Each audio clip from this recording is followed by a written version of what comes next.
Assalamualaikum warahmatullahi wabarakatuh. Pada kesempatan hari ini saya akan menyampaikan hal yang berkaitan dengan komunikasi dan negosiasi dalam pengelolaan rumah sakit, di mana komunikasi dan negosiasi dalam pengelolaan rumah sakit ini adalah peran strategis dari seorang yang akan menjadi pimpinan organisasi tersebut dalam rangka membangun kepercayaan dan memperbaiki organisasinya. Kita tahu bahwa setiap pemimpin memiliki berbagai gaya komunikasi sendiri-sendiri. Tidak ada yang benar atau yang paling tepat terkait dengan gaya komunikasi. Karena pemimpin yang sukses berkomunikasi itu adalah yang bisa menggabungkan gaya yang otentik, unik, dengan teknik terbaik dan menjadikan komunikasinya sangat efektif. Jadi pemimpin yang tidak sukses karena dia menyalin atau mengadopsi gaya orang lain. Karena kita tahu bahwa orang akan melihat seorang pemimpin itu adalah pemimpin sejati adalah karena keasliannya. Jadi keaslian atau keotentikan seorang pemimpin itu akan menginspirasi kepercayaan dan kepercayaan itu akan menciptakan suatu kesiapan dan kesiapan akan menciptakan suatu organisasi yang sukses. Jadi, untuk menemukan suatu otentik kita sebagai calon pemimpin itu sangat-sangat penting.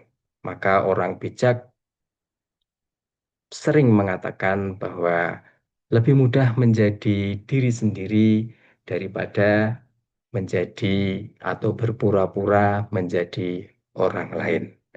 Dalam suatu survei yang dilakukan terhadap suatu karyawan di suatu perusahaan untuk menjawab satu pertanyaan, seberapa penting pemimpin harus bisa berkomunikasi dengan baik.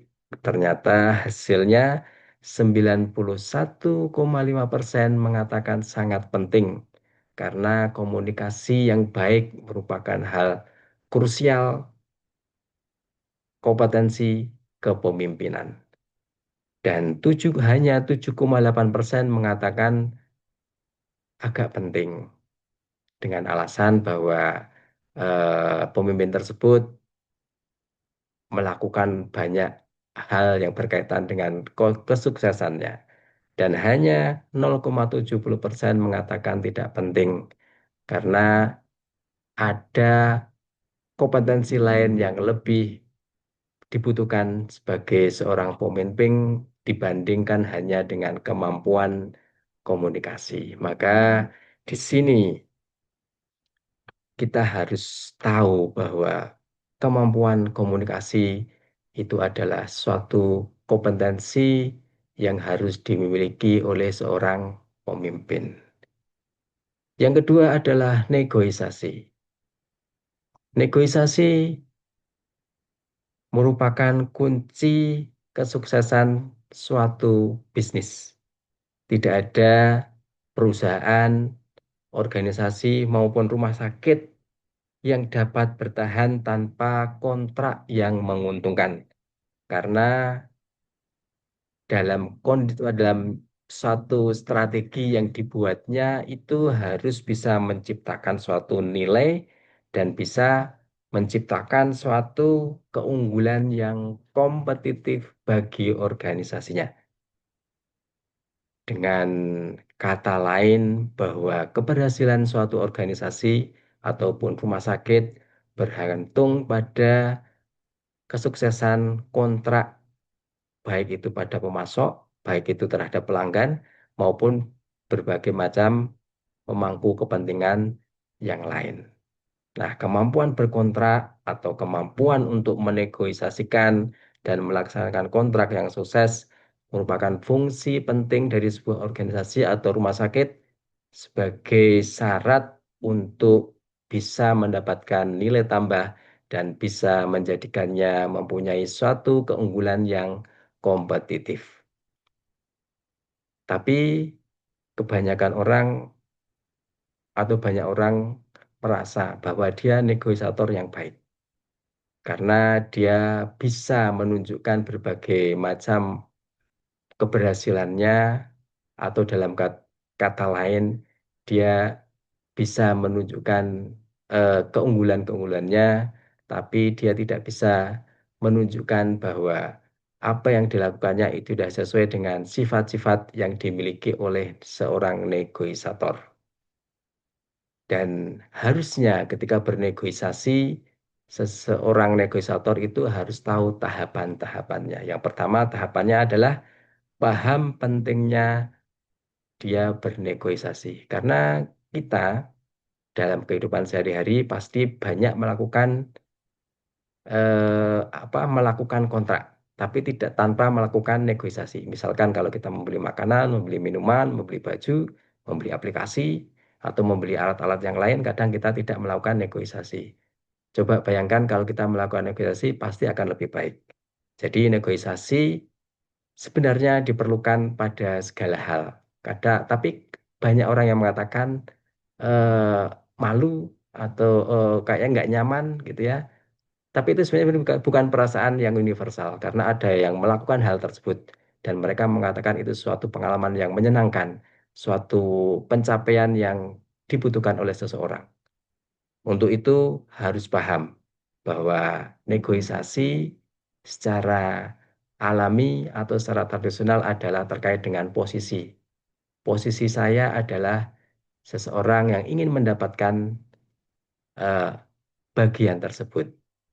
Tapi ada orang lain yang mengatakan bahwa bagian tersebut itu adalah miliknya. Maka negosiasi adalah untuk menciptakan win-win solution.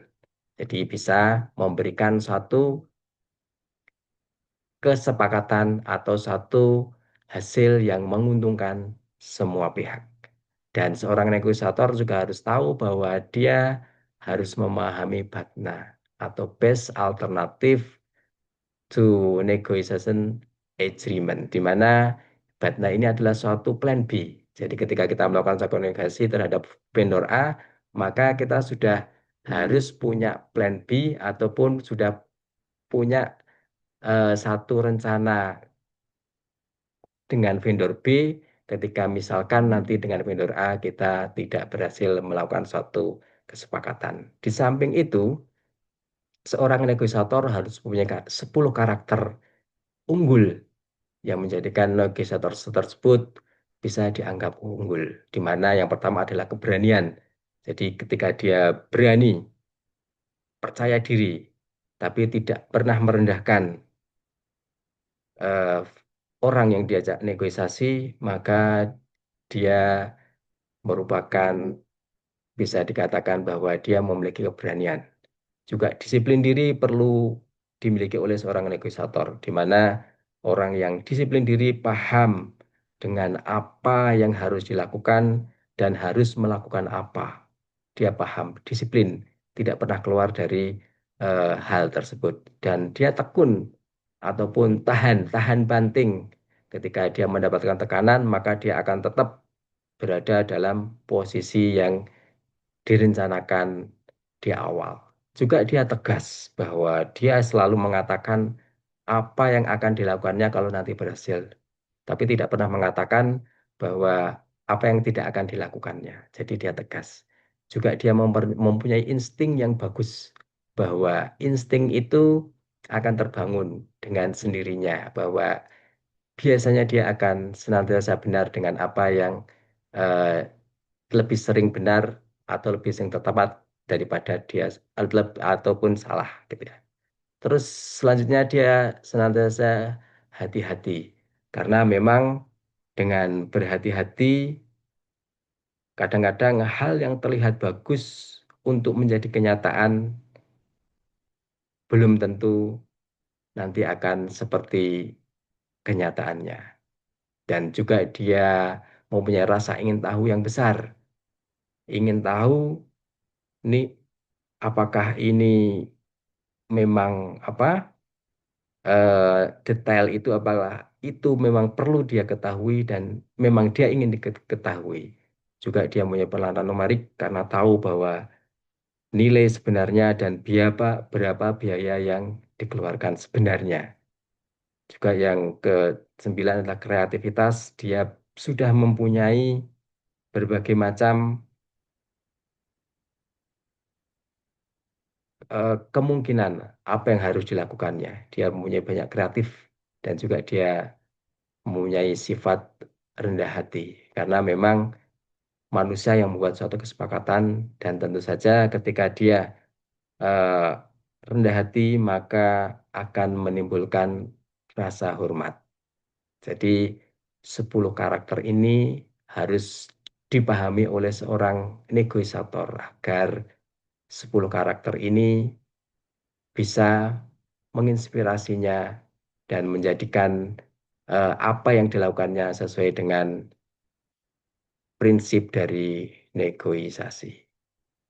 Terima kasih atas perhatiannya. Semoga bermanfaat. Assalamualaikum warahmatullahi wabarakatuh.